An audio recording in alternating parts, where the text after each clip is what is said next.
Imagine this text. Oliver texted Sarah to tell Sarah that Oliver would pick Sarah up. Swap those names for he and her, and the clutter vanishes. These pronouns tether back to earlier nouns, called antecedents, letting you track subjects seamlessly. Listeners instinctively rely on these tethers to follow information. When the connection to the antecedent is clear, the conversation moves forward without any confusion. Pronouns function as essential engineering tools that optimize human communication for speed and clarity.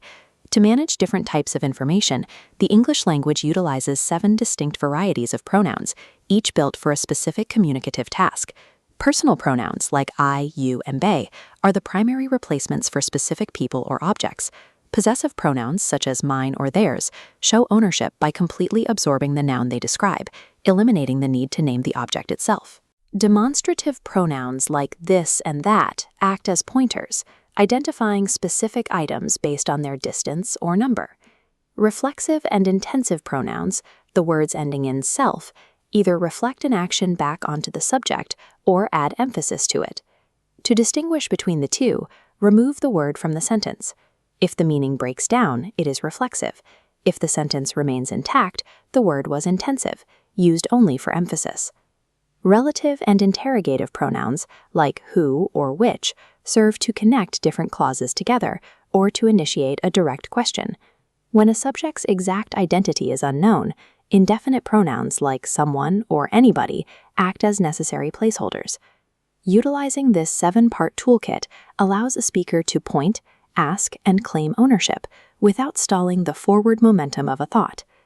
These words physically change their form depending on the role they play in a sentence, a concept known as grammatical case. In the sentence, I called him, the word I is in the subject case because it is actively performing the action. However, the word him is in the object case.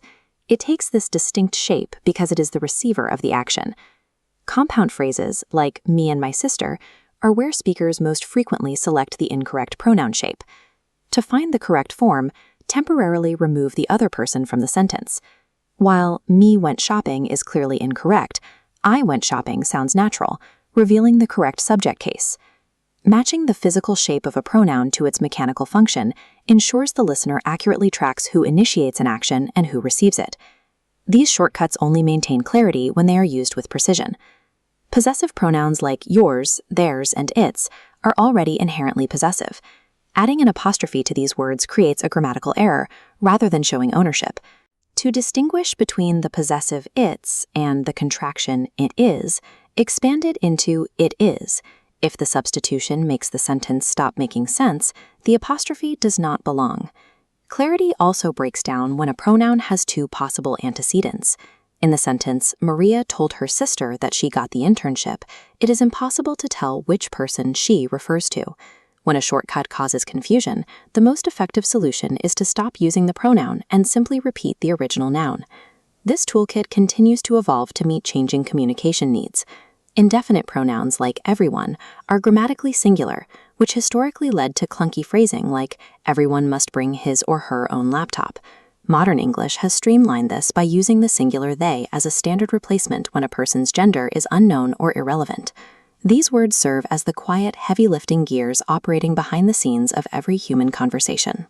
By maintaining clear antecedents and matching word shapes to their functions, we keep our speech sharp, fast, and natural.